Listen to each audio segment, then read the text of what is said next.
राधे राधे। आज मैं लेके आई हूँ आप सभी के लिए होली दशा की कथा। राजा नल अपनी पत्नी दमयंती के साथ सुखपूर्वक अपने राज्य में निवास करते थे। भगवान की कृपा से राजा रानी को किसी बात की कमी न थी। एक दिन होली दशा का व्रत था, तो दासी ने व्रत किया और पूजन और पीपल के पूजन करने के बाद दासी महल में आई और रानी को एक धागा तो दासी ने स्वयं पहन लिया गले में और एक धागा रानी को पहनने को दिया। रानी ने नतमस्तक होकर वह धागा अपने गले में धारण किया।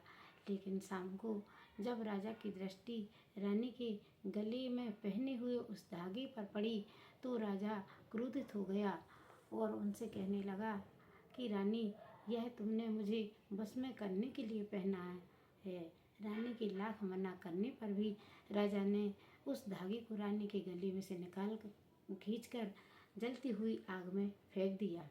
वह धागा तो जल गया। रात में राजा और रानी दोनों सोए तो उनके महल टेढ़ा हो गया। उनके राज्य में अकाल पड़ गया। उनकी दास दासियाँ, हाथी घोड़े, सोना चांदी, हीरे जवाहरात सब विलुप्त हो गए। राजा की जब सुबह नींद खुली तो राजा देखते हैं कि उनका महल टेढ़ा हो गया है और उनके पास कुछ भी ना बचा। सिर्फ उनके तन पर एक जोड़ी वस्त्र थे और रानी के तन पर भी सिर्फ एक साड़ी रह गई थी। राजा और रानी बहुत चिंतित हुए। रानी ने कहा कि स्वामी, यह आपने क्या किया? ये तो आपने उस धागे को फेंकने के कारण ये अपने राज्य की ऐसी दशा हुई है। तो राजा ने कुछ ना कहा और कहने लगे कि अब अपन यहाँ रह के क्या करेंगे? महल टेढ़ा हो गया है, अब तो कुछ भी नहीं बचा। अपने राज्य में तो अकाल पड़ गया है, सूखा हो गया है। तो राजा कहने लगे कि यहीं पास ही के नगर में मेरा एक मित्र रहता है, चलो रानी, अपन वहाँ जाकर कुछ दिन के लिए रहते हैं। दोनों चल दिए। चलते चलते रानी को बहुत ज़ोर से प्यास लगी तो राजा से कहा, रानी ने, कि मुझे बहुत ज़ोर से प्यास लग रही है। राजा ने थोड़ी देर ठहर करके रानी को तालाब से जैसे ही पानी लेने गए तो तालाब में देखते हैं कि तालाब का पानी सूखने लगा और उसमें कीड़े पड़ने लगे। राजा ने कहा कि यह अपना समय अच्छा नहीं है रानी, चलो आगे चलते हैं। तो रानी को भूख सता रही थी। एक राजा के यहाँ भंडारा चल रहा था तो रानी कहने लगी, राजन, मुझे बहुत ज़ोर से भूख सता रही है, तो आप जाइए और उस भंडारे में से कुछ भोजन अपने लिए भी ले आइए। तो राजा चल दिया। उनको भोजन का थाल भी मिला। लेकिन राजा जब लेकर आ रहे थे तो एक चील ऊपर से उड़कर आई और राजा की पत्तल में चोंच मार दी। जैसे ही पत्तल में चोंच मारी तो देखते ही देखते राजा का सारा भोजन नीचे गिर गया। राजा बहुत दुखी हुए और रानी के पास आए। रानी से कहने लगा कि मैं भंडारे में से भोजन भी लेकर आया था, परंतु अपना समय ठीक नहीं है, इसलिए एक चील आई उड़कर और अपना सारा भोजन नीचे गिरा दिया। अब राजा रानी बहुत दुखी हुए।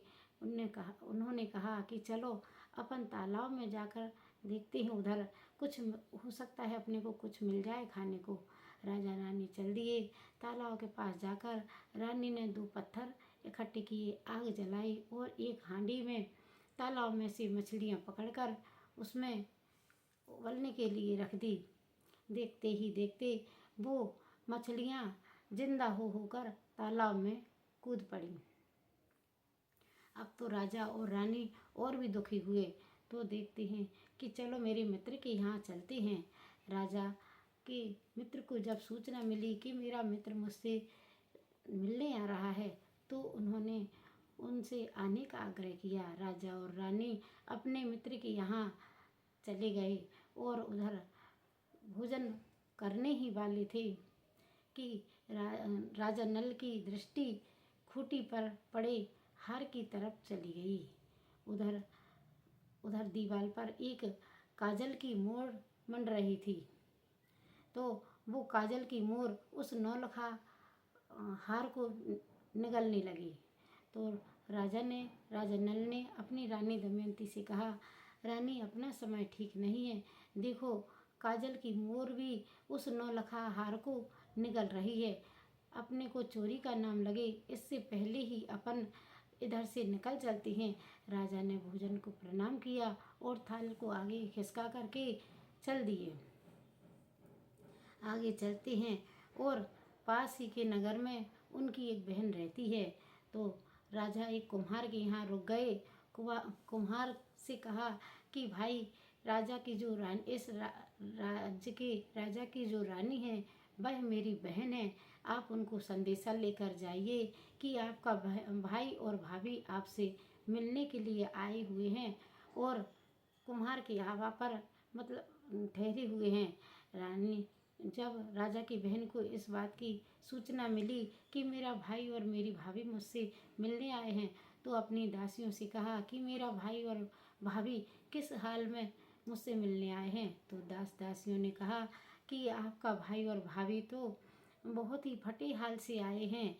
ना तो उनके सिर पर पगड़ी है, ना पैरों में जूते हैं, फटे और मैले कुचेले कपड़ों से आए हैं। ना ही उनके साथ सेना है और ना ही उनके पास हाथी घोड़े हैं और ना ही आपके भाई भाभी ने कोई जेवर पहने हुए हैं। तो राजा नल की जो बहन थी, उन्होंने अपने दासियों के साथ कुछ बासी रोटी के भेज दी और छाछ भेज दी। जब राजा नल और दमयंती को दासियों ने वह बासी रोटी और छाछ दी तो रानी को बहुत दुख हुआ और उन्होंने कुम्हार की आवा पर ही वह एक गड्ढा खोदकर उस भोजन को गड़ा दिया, मतलब ठंडी रोटी को गड़ा दिया। अब आगे चलते हैं तो रानी दमयंती ने कहा, राजा, आप बुरा ना मानो तो मैं आपसे एक बात कहती हूँ। तो राजा नल ने कहा कि कहो रानी, मैं बुरा क्यों मानूंगा। यहाँ पास के राज्य में मेरा मायका है, अपन वहाँ रह सकते हैं। राजा कहने लगे कि नहीं रानी, अपना समय बुरा चल रहा है तो अपन कहीं नहीं रहेंगे। ऐसा करते हैं, अपन अपनी पहचान छुपाकर वहाँ रहते हैं। राजा और रानी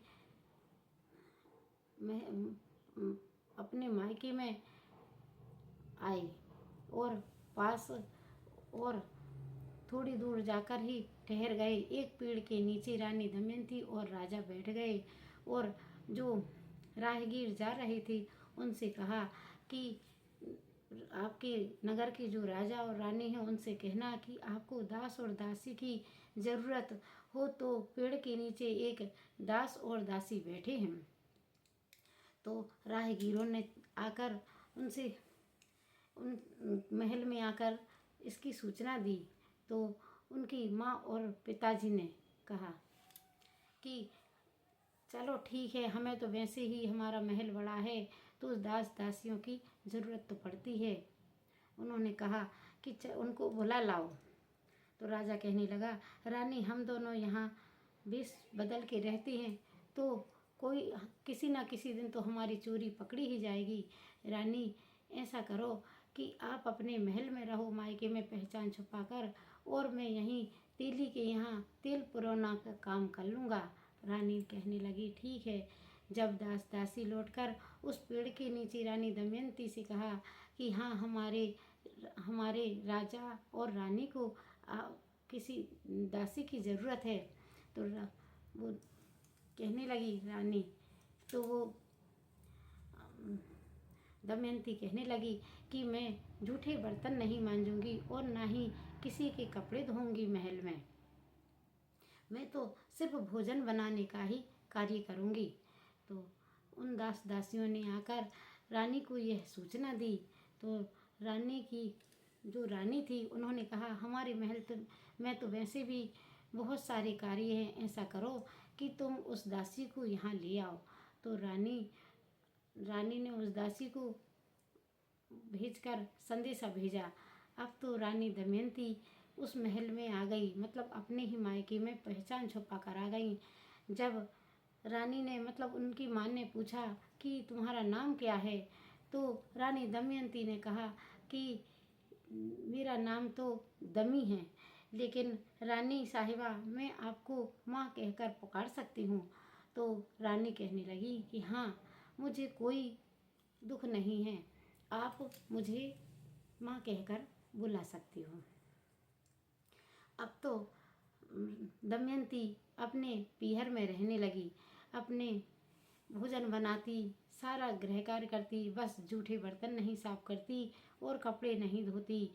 वह अपनी भाभीयों की चोटी पतरी कर देती, अपने भतीजों को तैयार कर देती। एक दिन की बात है, उस दिन होली दशमी का दिन था। तो रान तो उनकी माँ ने कहा कि बेटी एक काम कर, तू भी नहा धो ले, और तुम भी इस व्रत को रखो। रानी दमयंती ने हाँ कह दिया और रानी की माँ कहने लगी कि रोज तू अब सबकी चोटियाँ बांधती है, ला आज मैं तेरे बाल बांध देती हूँ।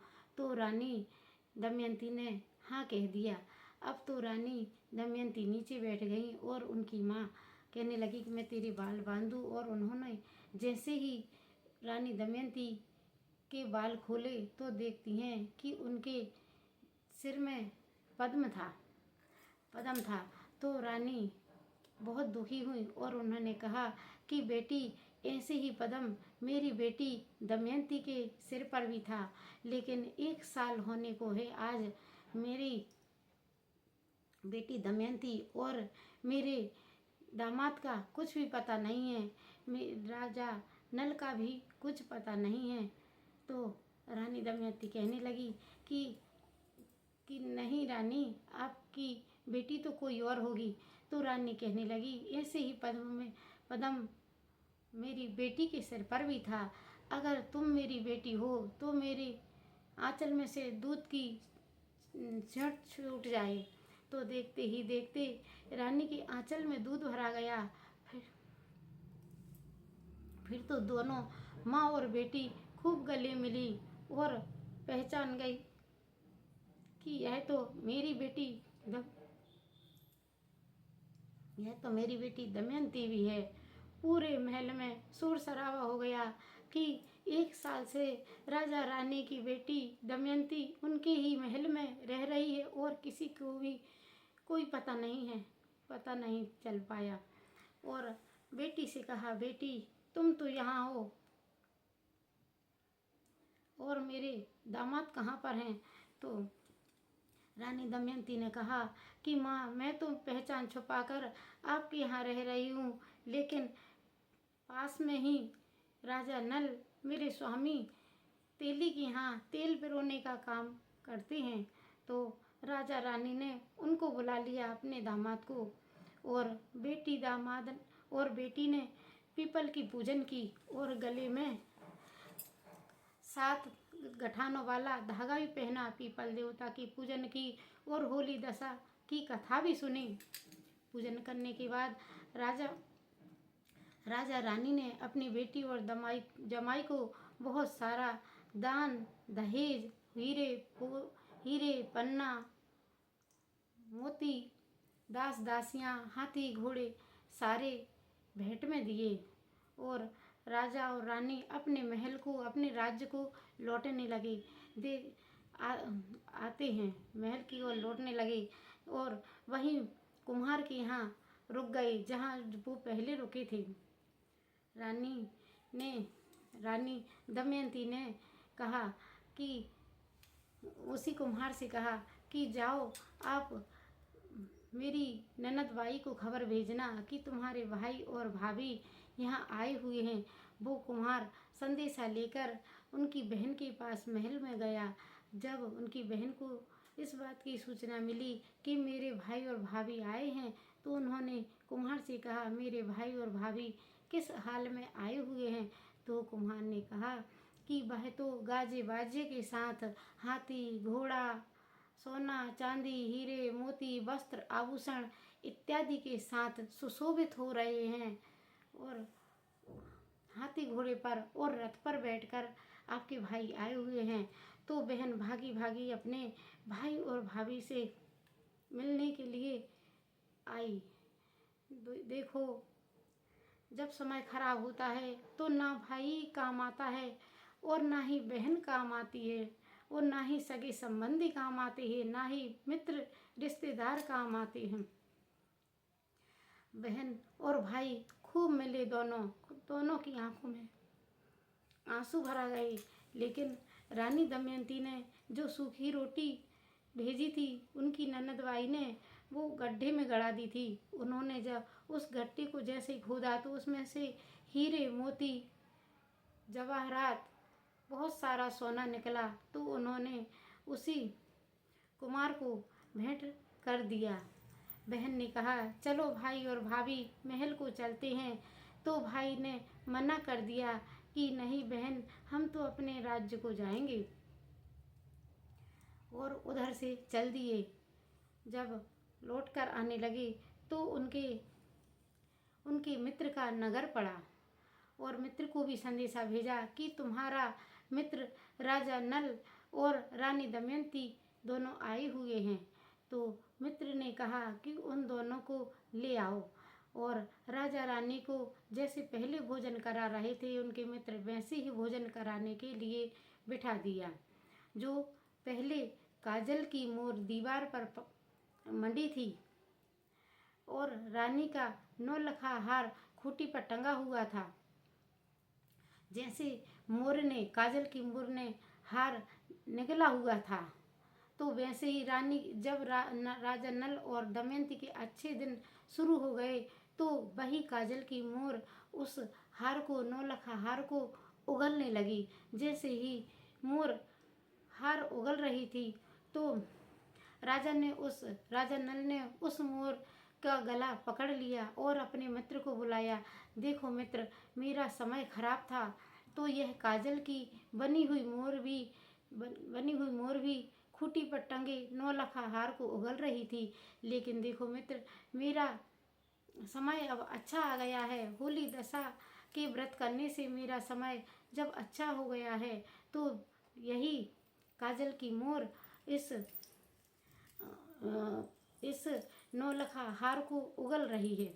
देखो मित्र ने अपने मित्र की बहुत ही खातिरदारी की। राजा नल और दमयंती वहाँ से भी चल दिए। देखते हैं कि तालाब का जो जल सूख रहा था वह बहुत ही निर्मल और स्वच्छ हो गया और मछलियाँ उसमें कलकल कर रही हैं। वहाँ राजा रानी ने पानी पिया और वापस अपने महल में गाजे बाजे के साथ लौट आए। जो महल उनका पहले टेढ़ा हो गया था वह भी सीधा हो गया। दास दासियां, हाथी घोड़े, नौकर चाकर और हाथी घोड़े सारे के सारे जैसे पहले थे वैसे ही हो गए। ये होली दशमी का व्रत ऐसा ही है। आप सभी भी इस व्रत को आनंद पूर्वक करिए। बोलो दशा मैया की जय।